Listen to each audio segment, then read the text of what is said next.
Hi, everyone. Welcome to the 50 States Highpointing podcast. The Highpointer we're speaking with today is Robyn Watson from Ohio. Robyn, welcome to the show and thanks for being here. Thank you for having me. So Robyn is a board member of the Highpointers Foundation, and so a lot of our listeners have seen the sticker on some of the benches at High Points, so we're all familiar with the foundation. And Robyn's here to tell us about her Highpointing and the foundation and what you can do to support the foundation. So Robyn, before we get into the foundation, can you tell listeners about how you started Highpointing and then how you decided to become involved? So my journey highpointing started through bird watching, oddly enough. Yeah. So there's actually a pretty good crossover. I think it's just people like crossing things off lists, and that's a lot of what birding is.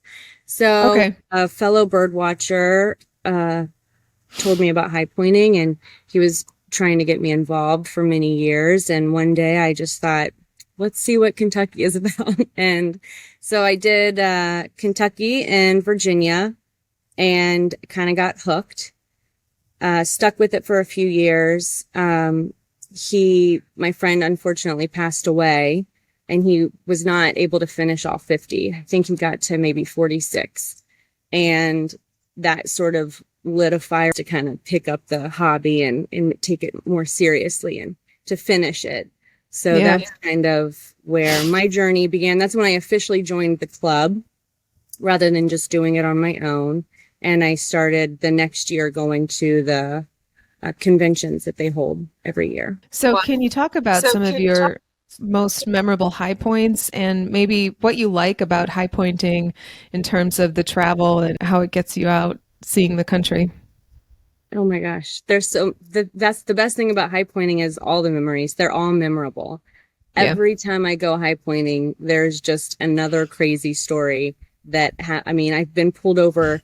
They thought I was smuggling drugs in Texas. No. Really? Yes, it was. I've found a missing person, and on that same trip, it was. Just every high point has a story to tell, and I personally love Kentucky. I love Appalachia. I love the history there. I know that one isn't everybody's favorite, but for me, there was personal meaning to that one.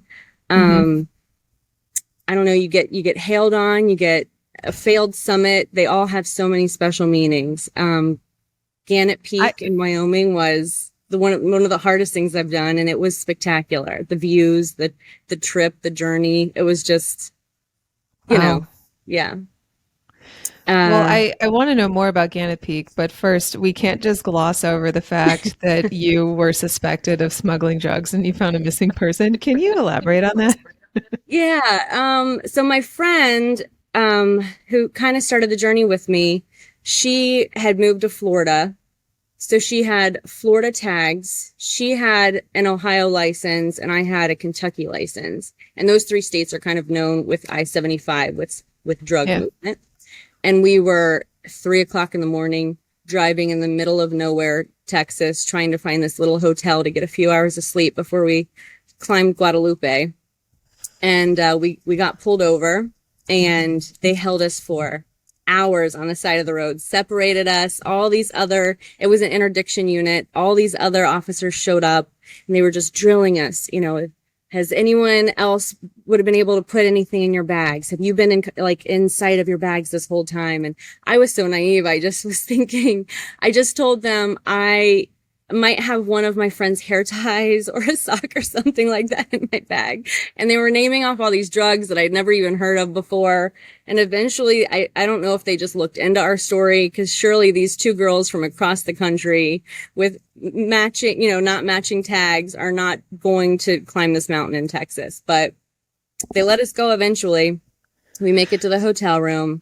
We get up, we get to the trailhead, and we wanted our picture taken. So we saw someone kind of coming down from the switchbacks, and we were like, well, we'll just wait a little while and maybe this person can take it for us. But the closer he got, he was like dirty and just sunburnt and mumbling, something was not right with him. And as he came down, we kind of asked like, hey, would you mind taking our picture? And he was just kind of ignored us, gave us it was a bad vibe. So we went back to the ranger station, told them what we saw. And apparently there was a group of special need adults, and it was like a camp outing or a hiking trip of some sort. And one of them had gotten lost, and they had been out looking for them all night, and he had been out in the elements all night long. And so they were able to get him from the trailhead after we told them that, we had seen him there. So that one was quite the adventure. Yeah, it was crazy. Oh my gosh. That's fantastic that you helped find that missing person from the adult group. That's really special. Was there ever a moment in the police interrogation where you thought like, could I have drugs? Maybe I do. It seemed like they kept us for so long. I just was thinking, did they find something that I wasn't aware of? Like, you think you know your friends, but did Stephanie have something in her bag? Because we are telling the truth, so I just was worried there was something in this rental car or in her bag that I didn't know about. But luckily we were in the clear. Well, that's great. Always a happy ending when that happens. So you mentioned you did Gannett Peak. Was that after you had some climbing experience under your belt? Did you go with a guide? So I was on that trip was led by Dave Coville. He's the president of the foundation. And he had sort of taken me under his wing, and I had been progressively going on more challenging trips with him. And this one was very challenging. So I did have some experience. We did some practicing out in Colorado, on glaciers and things like that. So it wasn't a completely new experience once I got there. Wow. So what was that like? How long did it take? Oh my gosh. We were probably there we hiked in 20 something miles to the Stetter campsite where they have the horses. Stayed there, camped another night, camped at the base, then back down it was a few nights of just roughing it. We were horse assisted with the Stetter camp. Okay. If anybody's doing Gannett, I highly recommend them. They're amazing. They cook you food. Wow. They take all your stuff in most of the way on horses, so you just have to carry a day pack. It was great. Yeah, that was a great experience. I almost didn't make it off that mountain. On the way down, my knees swelled up. I thought I was going to have to be airlifted off. I didn't think I could take another step. And that's when I found out I have arthritis in my knees. So wow. Yeah. I'd never had a problem with my knees before that, but that was it's a lot of climbing. So for sure. Yeah. It's a long trip. Yes. Even with the horses. Even without the weight. I don't know what would have happened if I had had to carry all my stuff out. Yeah.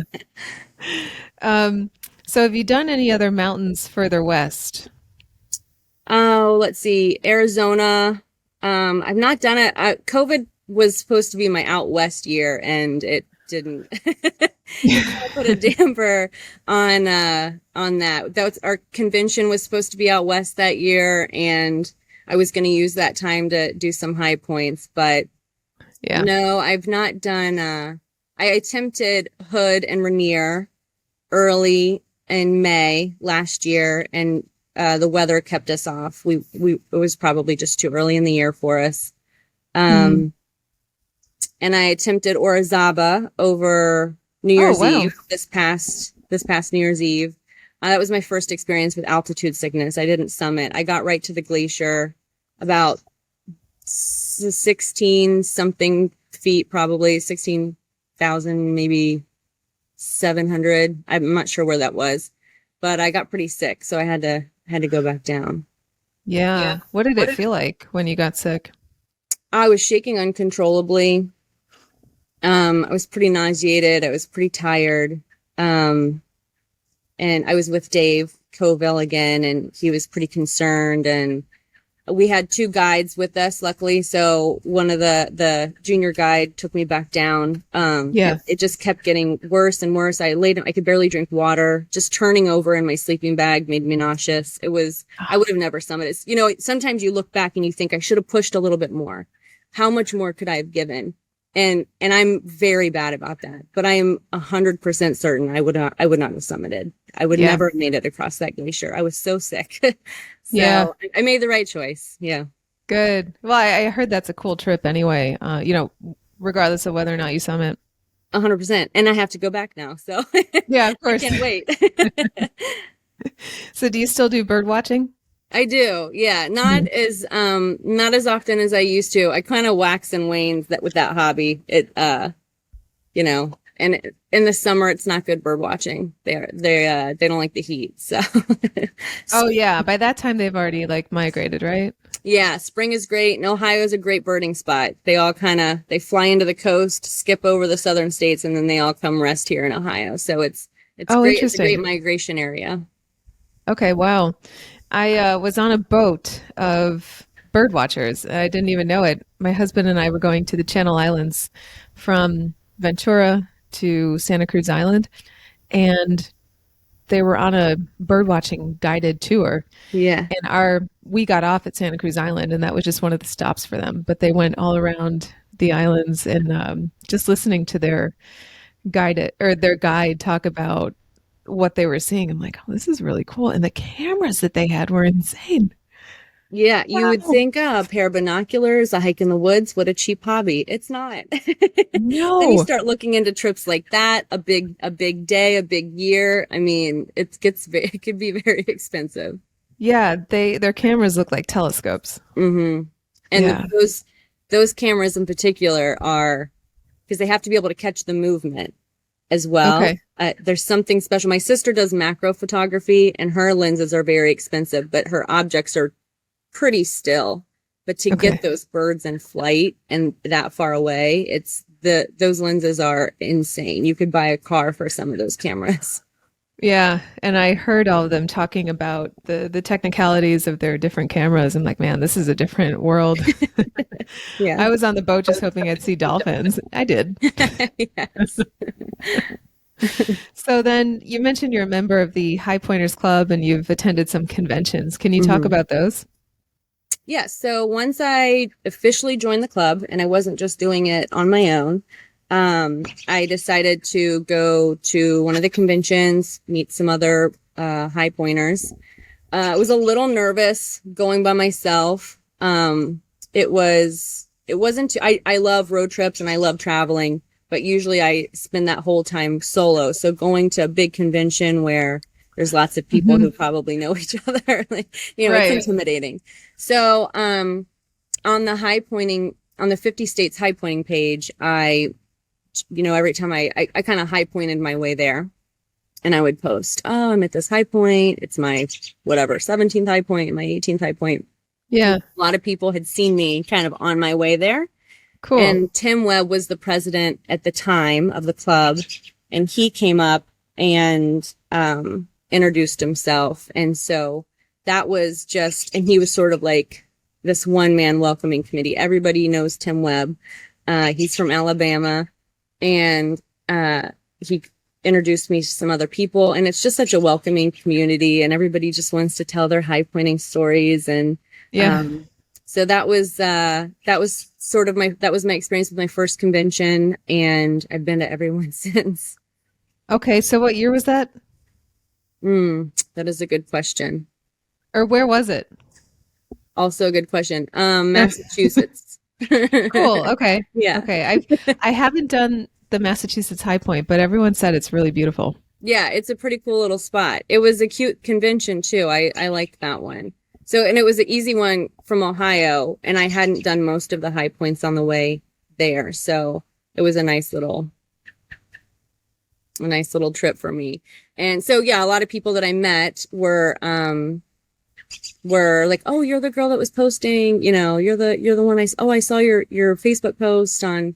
So it was just, that was a nice segue into conversations and icebreakers. And so then I started going to all the conventions, and Now I volunteer for convention crew, which is just helping checking people in. Dave Coville's wife and I, Becky Coville, we are co-heading it for our second Cool. year this year in Georgia. So Yeah. yeah. And so, So what can what some can of the some of the listeners listeners expect from this year's convention in Georgia? Georgia's convention is going to be hosted by Tony Cobb and Amy Cashin. We're staying at a really nice resort down there. I know they have a lot of activities for hiking parts of the Appalachian Trail. The facilities there's mountain biking and hiking. Like, it's just sort of like an outdoorsy person's dream. The convention, there's always guest speakers speaking. There's usually somebody who's done the 7 summits who will speak. There's usually, there's always an icebreaker the first night, and it's just cold ones and storytelling. There's always a watermelon festival at the summit. There's always a banquet dinner. There's always a foundation meeting and a club meeting if people want to get more involved. Going to those meetings during the convention is a great spot. And there's always opportunities to volunteer, and you can snag anybody and ask, how can I help? And they will probably send you to Dave or me or Becky, honestly. Yeah. So let's transition to the foundation. So can you tell the listeners about what the foundation does and how you got involved? The foundation was started to sort of support projects needed to sustain access to the high points. Sometimes that looks like harboring good relationships with the owners of the property, because some of the high points are still on private property. Sometimes it's the easements and contracts for that. Sometimes it's trail maintenance. Sometimes it's simple as a new gate or digging out a new trail that's been eroded. So the foundation raises money, gets the donations. Honestly, the hardest part sometimes is finding the projects, and communicating with the government bodies or agencies that you need to be able to finding the person within those agencies to get the green light on projects is very time consuming. Yeah, some of the projects that we are working on right now, honestly, our biggest one is updating the website. It's pretty ancient, and we all agree that it needed a nice facelift. So we've got a few people working on that right now. We are working with the Maha Day Trail Association to extend the trail in White Butte, North Dakota. So we're sponsoring some kiosks, self-closing gate, some trail maintenance. Our focus is mostly at the trailhead, along the trail, and at the summit. So we don't work much outside of those zones. So anything that's going to preserve access, anything that's going to make access more available to more people, that's sort of where the foundation comes in. Wow. So what is it like working with the private landowners? Are they more open, and do they understand that they have this crazy club of people that want to stand on their land?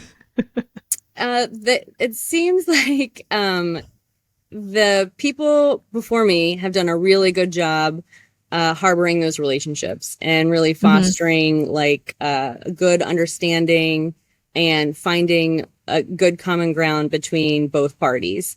I think mostly they just don't want to be bothered. They don't want any destruction of property. They don't want people knocking on their door 24/7, in the middle of the night. So, I think, it's a lot of contract work. It's a lot of lawyers sometimes. But most of the time people are pretty open to it. There's been one or two where, I think Maryland is one where there's been some, where it's sold, and are the new owners okay? Are they Wow. So there's been a few incidences like that, but for the most part, I think that they understand the value, that other people have for their property, and how important having access is to it. Does that make the property value go up if you're on the highest point and it's sought after? I don't know. I was trying to work with the woman in Indiana, and I was wondering the same thing, because it's especially in Indiana, it's literally right next to this like giant cow farm, and then it's Yeah. just this tiny little spot in the woods. And I was thinking, I wonder, is this have any significant value except for a few thousand people across the country? So I don't know I don't know if it does or not. That's an interesting question, though. Maybe I'll leave it in. I won't edit it out, and maybe somebody can comment on if they have the answer. Maybe some Yeah. appraiser is listening, and they have some expert advice. And Dave Coville might know. He works with all of the homeowners. He's done Okay. extensive work in North Dakota protecting the easement that we have there to give us access to the summit. So, and a lot of that work was pretty recent, so he might know. Yeah. Cool. Okay. Wow, that's really interesting. So, what is your favorite part about being part of the foundation? I let's think. My favorite part about being on the foundation is